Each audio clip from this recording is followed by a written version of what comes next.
Bismillah, alhamdulillah, wassalatu wassalamu ala rasulillah Sayyidina Muhammad ibn Abdillah wa ala alihi wa sahabatihi wa man tabi'a sunnatahu wa jama'atah min yaumina hadha ila yaumil ba'thi wan nahdah. Amma ba'du, hadirin sekalian, bapak-bapak, ibu-ibu yang dimuliakan Allah. Pada hari ini kita membahas tentang masih terkait dengan zakat, tapi yang kita bahas adalah siapa saja orang-orang yang menerima zakat dan bagaimana tata caranya orang yang berzakat.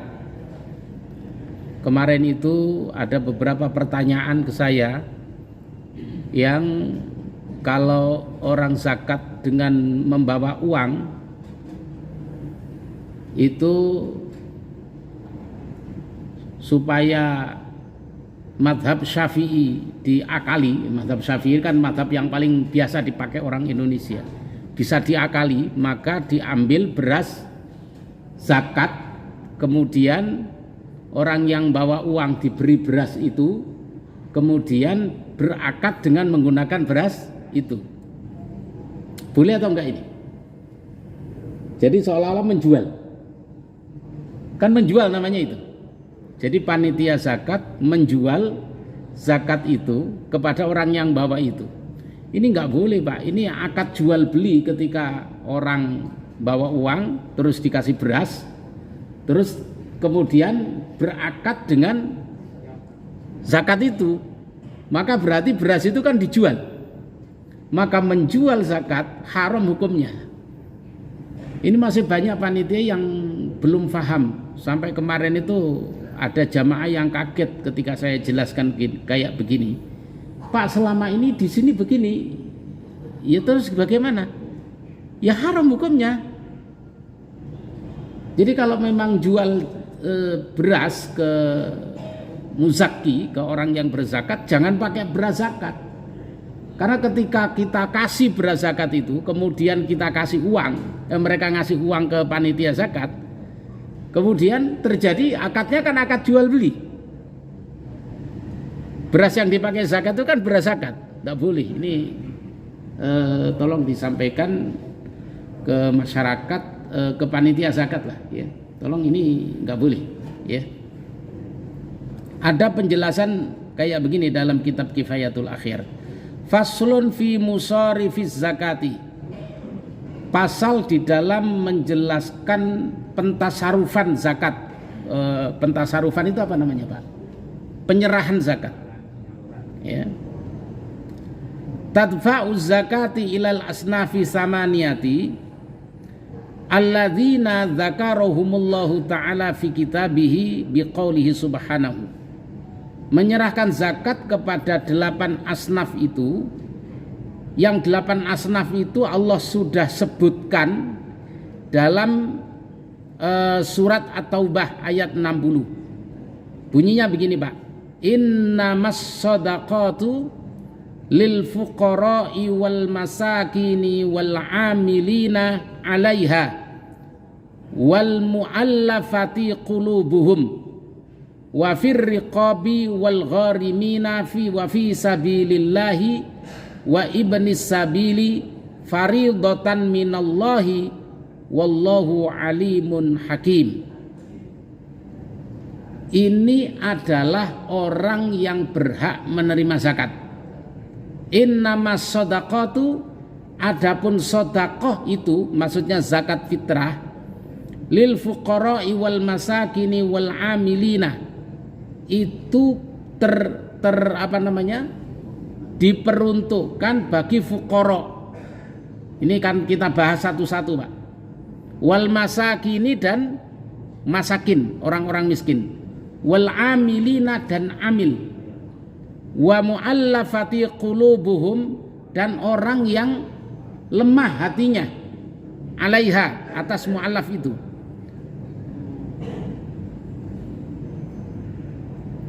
Wal amilina 'alaiha, dan amil atas mereka, fuqara, masakin dan amil.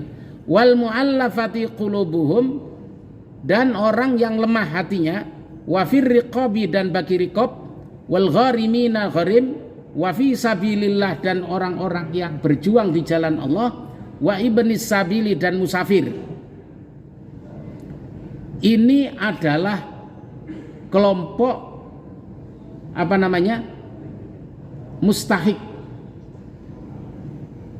yang ada 8. Yang dimaksud miskin itu bagaimana? Yang dimaksud miskin itu ada penjelasannya di sini. As-sanful awal al-fuqara. Pasal yang pertama menjelaskan tentang fuqara. Fuqara di sini mempunyai makna haddul faqiri wa huwa alladzi la mala lahu wa la kasaba. Au mala au lahu malan au kasaban walakin la yanqa'u mauqi'an fi hajatihi. Fakir itu adalah alladzi la malan lahu wa la kasaban. Orang yang tidak punya harta wala kasaban, dan orang yang tidak punya pekerjaan. Ini fakir nih Pak. Jadi kalau ada pengangguran tulen, otomatis harta nggak punya, maka ini adalah fakir. Ada nggak pengangguran yang duitnya banyak? Duitnya banyak, pengangguran Pak, duitnya banyak. Contohnya apa Pak Haji? Kalau pengangguran duitnya banyak, orang yang nganggur tapi kontrakannya, nah ada 100 pintu, nah itu anteng itu, ya kan? Nah ini pengangguran duitnya banyak. Kalau saya itu pengangguran tapi duitnya nggak banyak, gitu. Jadi pengangguran duitnya banyak, ya. Artinya orang itu tidak punya pekerjaan tapi punya mal. Aulahu malun, atau dia punya harta, au kasabun, atau mungkin punya pekerjaan, walakin la yaqa'u mauqi'an min hajatihi, akan tetapi tidak bisa mencukupi dari kebutuhannya. Pekerjaannya ada, hartanya ada, tapi sangat tidak mencukupi kebutuhannya. Contohnya adalah mana tadi? Kaman yahtaju ila asyaratin masalan, seperti orang yang membutuhkan 10 dirham umpamanya, wala yamliku illa dirhamaini, dia tidak punya 10 dirham kecuali hanya 2. Jadi punya Pak, pekerjaan punya, hartanya juga ada, tapi jauh masihan. Ini fakir namanya, jauh dari mencukupi. Orang ini fakir, ya, fakir. Jadi hati-hati besok panitia zakat, hati-hati. Jadi fakir itu yang utama itu, ya. Jadi misalkan kebutuhannya 1 bulan itu 1 hari 100.000, kemudian 1 bulan 3 juta. Kok dia punya penghasilan cuman 500.000? Sudah fakir itu, fakir, ya. Wa hadza la yaslabul ismal fuqara. Nah, ini ditempatkan sebagai orang yang fakir. Yang kedua miskin. Ini saya lompat-lompatin, Pak.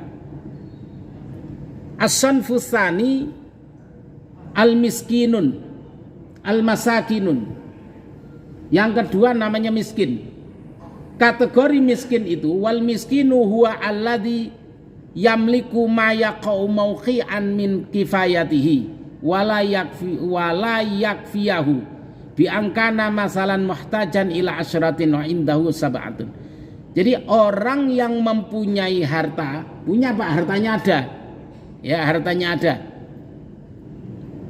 Akan tetapi tidak mencukupi. Sehingga seperti orang yang butuh 10 dirham, dia cuman ada 7 dirham. Berarti kurang berapa dirham? 3 dirham. Maka orang ini miskin. Nah, termasuk yang namanya mencukupi itu segala sesuatu di luar pengeluaran cukup. Jadi kalau ada orang yang punya hutang mobil atau kredit mobil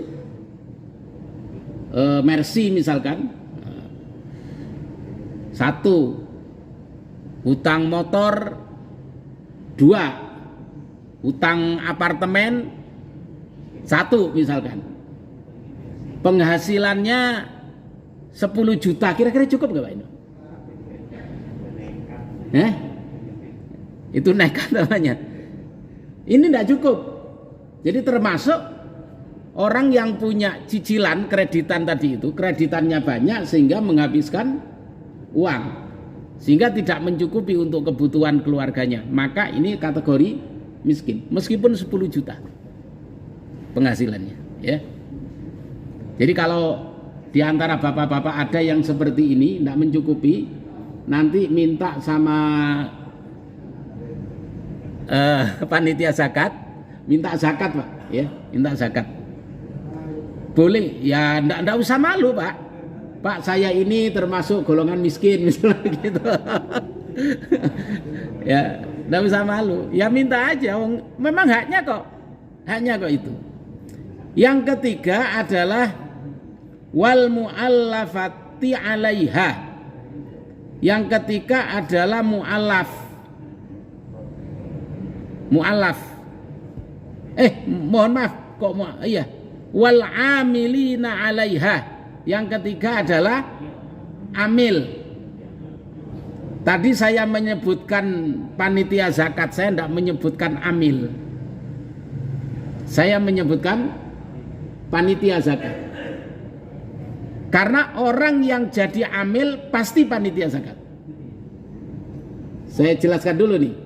Orang yang jadi amil pasti panitia zakat. Tapi kalau panitia zakat belum tentu amil. Sudah jelas Pak? Jelas ya? Saya jelaskan biar nggak salah. Orang yang amil pasti panitia zakat. Tapi kalau panitia zakat belum tentu amil. Karena kategori amil itu begini, as-sanfu tsalisu al-amilu wa huwa alladhi ista'malahul imamu ala akhadhi zakwati liyadfa'iha ila mustahqiha kama amarallahu ta'ala. Amil itu adalah orang yang ditunjuk oleh al-imam. Yang dimaksud imam di sini adalah imamul balad, pemerintah. Jadi orang yang ditunjuk oleh kepala negara untuk mengambil zakat. Zakatnya itu untuk disampaikan kepada mustahik. Ini namanya amil. Kemudian kalau ada pengurus masjid, imam nggak itu kira-kira? Bukan kategori imam pengurus masjid itu.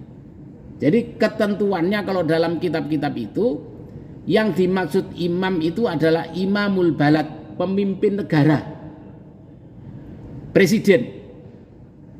Itu amil, baru amil.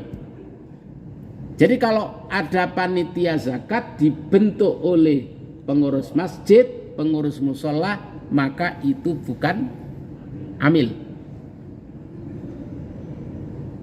Maka ketika ada panitia zakat yang bukan amil, yang dibentuk oleh masjid, boleh nggak? Boleh.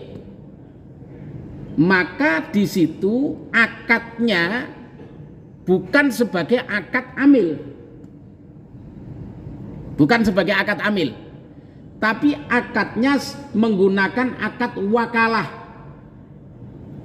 Jadi wakalah itu orang yang zakat berwakil kepada panitia zakat untuk disampaikan kepada mustahik, bukan amil Pak.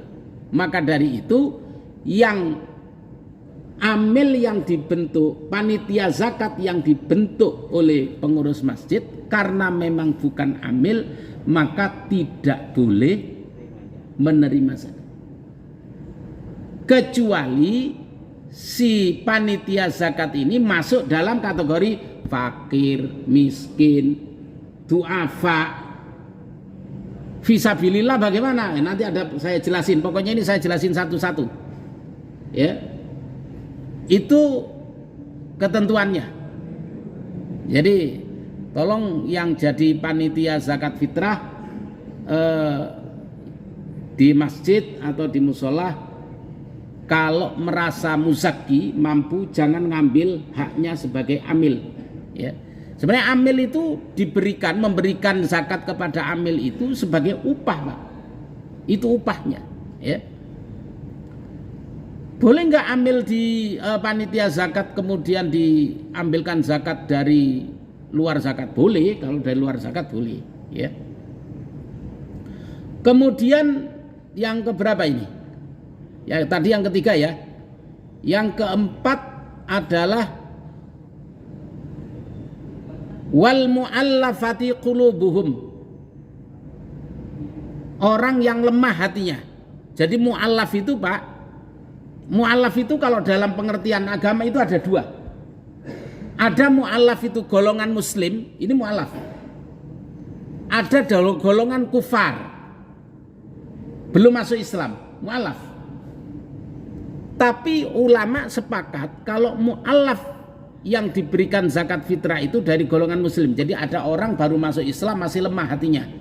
Jangan sampai orang masuk Islam sudah 5 tahun derajatnya tidak naik-naik, masih mu'allaf saja, ya. Bahkan orang yang baru masuk Islam kuat hatinya, itu bukan mu'allaf, sudah muslim itu, ya. Kalau dari golongan kufar, sebagian ulama boleh diberikan khumus. Khumus itu dulu dalam Islam itu berlaku, Pak, 1/5. Sekarang yang memperlakukan khumus hanya orang-orang Syiah saja. Ya, orang-orang Syiah itu memberikan khumus, zakatnya itu dengan khumus 1/5. Nah, itu sebagian ulama boleh, ya. Jadi mu'allaf itu kalau ada orang baru masuk Islam masih lemah. Nah, ini diberi, ya. Wafir riqabi, kemudian riqab ini budak mukatab. Jadi budak yang sudah ada perjanjian bebas dengan tuannya. Ini tidak saya bahas ya, karena pasti nggak ada sekarang riqab itu. Wal gharimina, kemudian gharim. Gharim itu adalah orang yang punya hutang. Jadi punya hutang pribadi, artinya demi memanfaatkan dirinya sendiri. Ada orang yang melerai pertikaian karena hutang, kemudian dia menanggung hutangnya, orang yang bertengkar ini. Yang ketiga, ada menanggung hutang orang lain. Maka orang yang gharim, ini namanya gharim, ini boleh menerima zakat bukan untuk dimakan, Pak, tapi untuk dibuat bayar hutangnya. Yaitu tadi ada cicilan motor, ada cicilan mobil, banyak ini cicilannya. Nah, ini termasuk gharim. Jadi kalau ada panitia zakat termasuk golongan ini, boleh ini dikasih zakat, tapi bukan untuk dimakan, tapi untuk dibuat bayar hutangnya itu.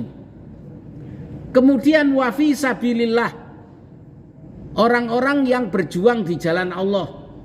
Menurut madhab Syafi'i, orang yang berjuang dengan di jalan Allah yang dimaksud di sini adalah bisaif, dengan pedang atau dengan tembakan, dengan bedil, artinya berperang untuk menghidupkan agama Allah. Ini susah. Maka dari itu beberapa madhab lain itu orang yang menghilangkan kebodohan dengan ilmunya, termasuk guru-guru yang ngajar di masjid-masjid itu kemudian dimasukkan dalam kategori ini, ya, fisabilillah. Wa ibnu sabili, dan ibnu sabil. Ibnu sabil itu adalah musafir, orang yang berjalan jauh terus mampir ke masjid kita ini misalkan untuk berjalan lagi, kehabisan modal, ini musafir, ini boleh dikasih. Jadi bukan orang Tangerang yang datang ke Jakarta sengaja ngambil zakat. Ini saya tidak menyebut daerah, mohon maaf ini. Jadi ada orang di luar Jakarta kemudian datang ke Jakarta, kemudian untuk ngambil zakat ini nggak boleh. Ini banyak ini di Masjid Istiqlal pernah saya berjumpain, ada orang antri zakat. Saya tanya dari daerah ini, dari daerah ini. Nah ini tujuannya ke sini hanya untuk cari zakat. Ini nggak boleh. Jadi itulah 8 kelompok yang boleh kita kasih zakat. Ya, baik zakat musaki langsung diserahkan maupun melalui amil atau panitia zakat. Terima kasih Bapak-Bapak sekalian, ini adalah hari Kamis terakhir di bulan Ramadan. Insya Allah kalau Kamis depan kan pasti libur ya Pak, kita tidak ngaji ya.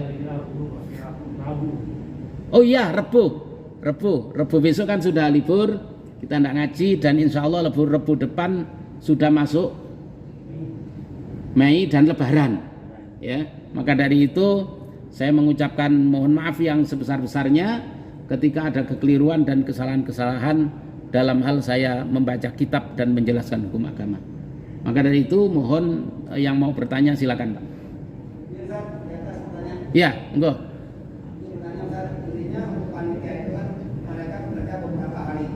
Pasti yang jelas nggak mungkin hanya 1 malam atau pasti beberapa hari. Untuk penentuannya kan pasti beliau itu akan mendapatkan insentif. Dapat haknya mereka. Nah, haknya mereka itu apakah dapat diambil dari uang zakat tersebut atau tidak? Iya.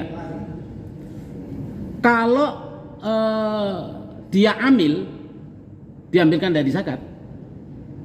Permasalahannya kan panitia zakat yang bukan amil.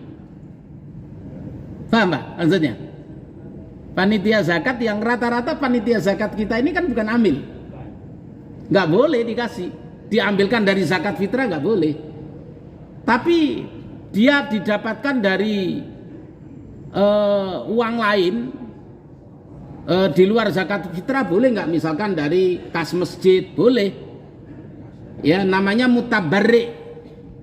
Jadi wakalah itu boleh menerima mutabarrik. Mutabarrik itu jasa jasa kerjanya itu tadi, tapi tidak diperbolehkan dari zakat. Gitu. Kecuali begini, orang yang zakat fitrah kalau uang ketentuannya kan 40.000, terus misalkan ya kok ada yang ngasih 50.000 kan berarti lebih 10.000 itu diambilkan dari situ, boleh nggak apa-apa. Artinya kelebihannya itu tadi. Tapi kalau diambilkan dari pokok zakat nggak boleh. Meskipun kerjanya beberapa hari. Masalahnya kalau lihat amil itu begini Pak, ini ceritanya. Apakah termasuk kita ini amil? Kalau di zaman Nabi ngambil zakat itu Pak dari Madinah sampai ke Yaman. Ngambil itu, diambil. Kemudian dikumpulkan, dicatat, kemudian dibagi. Ini amil. Kalau sekarang datang ke masjid, mohon maaf nih kadang-kadang ngerokok, numpang ngopi, habis itu pulang. Apakah ini termasuk amil? Gitu Pak.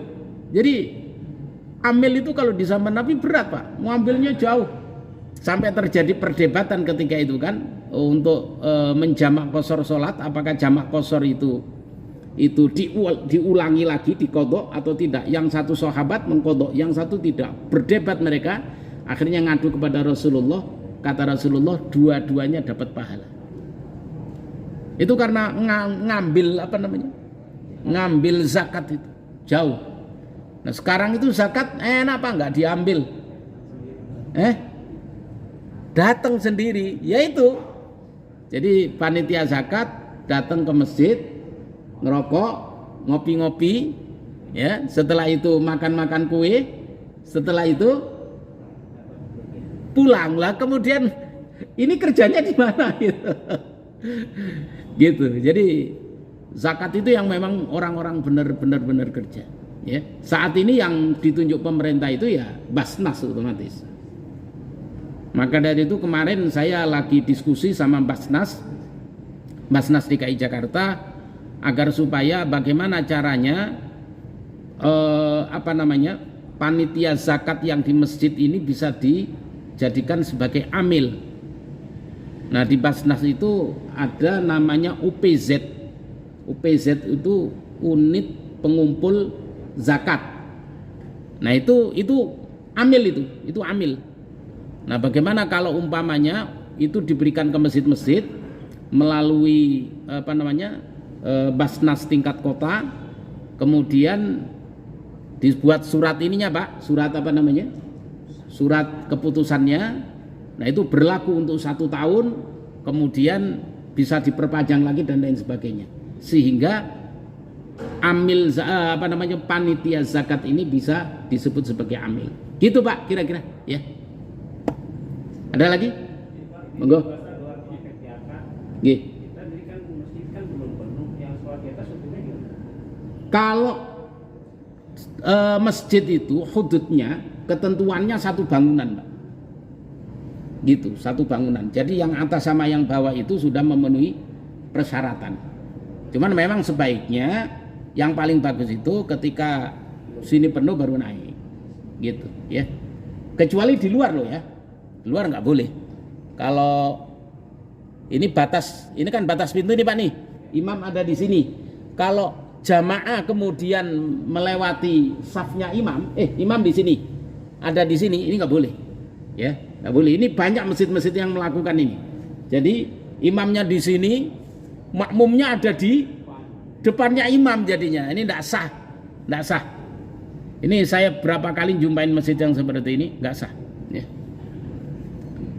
Ada lagi? Nggih, monggo.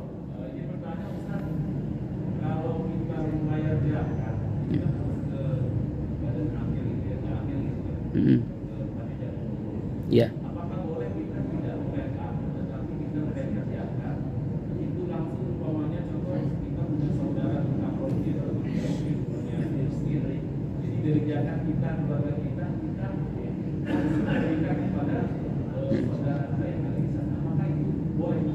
Ya. Jadi bagaimana kita mengeluarkan zakat fitrah tidak melalui panitia zakat? Saya nyebut panitia zakat aja ya Pak. Nggak melalui panitia zakat. Boleh nggak? Boleh. Jadi kalau umpamanya keluarga kita 5, terus zakat kita berapa Pak? Zakat di kita berapa nih? Kalau pakai uang, 45.000, ya kita tetepin 50.000 misalkan, ya dilebihin. Kan lebihin zakat boleh kan? Ya kan? 50.000. Keluarga kita sama kita ada 5, berarti berapa?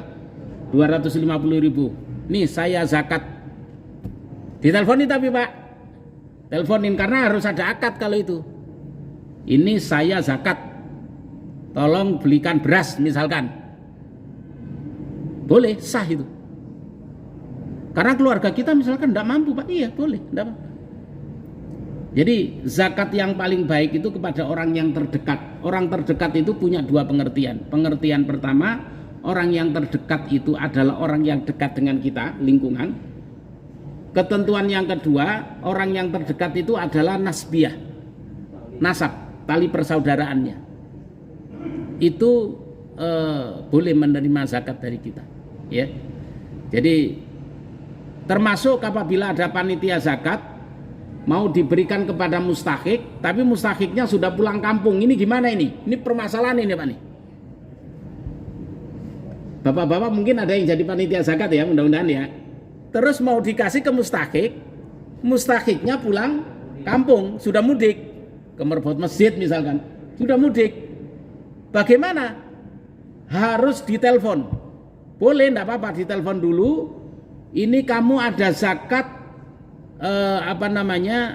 zakatnya dititip ke saya, nanti kamu ambil. Sudah, itu sudah termasuk akad Pak. Maka boleh kita pegang, kemudian nanti orangnya datang tinggal ambil atau kita kasih. Gitu ya. Tapi jangan sampai ini zakatnya si A, ndak dihubungi, pokoknya ndak ada akad lah. Terus kemudian nanti diberikan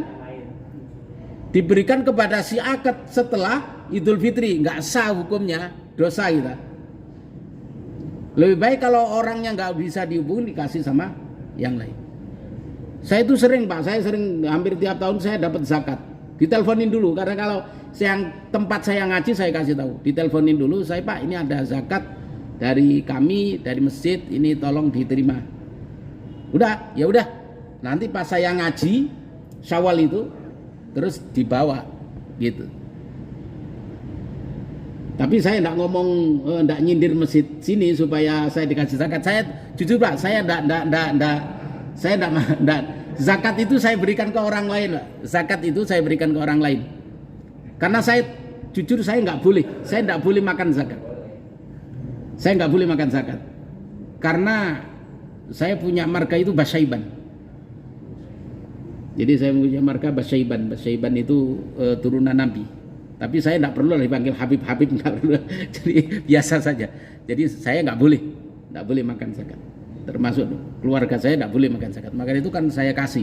Kalau ada zakat dari siapapun saya terima Pak, untuk menyenangkan pemberi. Jadi saya sebagai wakalahnya juga. Jadi saya serahkan kepada orang lain. Gitu ya Pak ya? Jelas ya? Ada lagi? Cukup? Terima kasih. Insya Allah kita kapan mudik lebaran Pak? Besok. Mudah-mudahan besok bapak-bapak diberikan keselamatan sampai rumah. Amin. Jangan lupa balik ke Jakarta bawa kue lebaran kita di sini. Terima kasih. Mudah-mudahan kita diberikan keselamatan oleh Allah Subhanahu wa taala, dan mudah-mudahan puasa kita diberikan kekuatan oleh Allah Subhanahu wa taala sehingga puasa kita ini sebagai amal ibadah yang sempurna. Amin ya rabbal alamin. Al-Fatihah.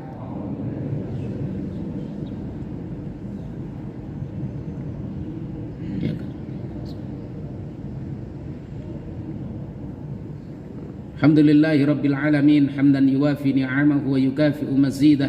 Ya Rabbana lakal hamdu wa lakal syukru wa lakal mulku kama yanbaghi li jalali wajhikal karimi wa 'azimi sultanik.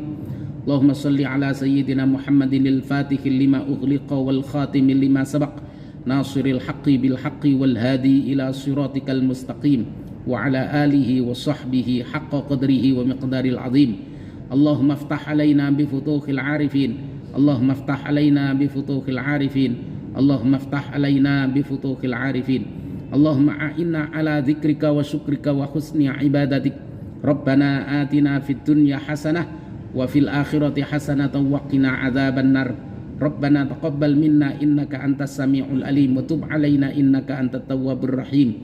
Fadli subhana rabbika rabbil izzati amma yasifun wa salamun alal mursalin walhamdulillahi rabbil alamin. Terima kasih. Wallahul muwaffiq ila aqwamit thoriq. Wassalamualaikum warahmatullahi wabarakatuh.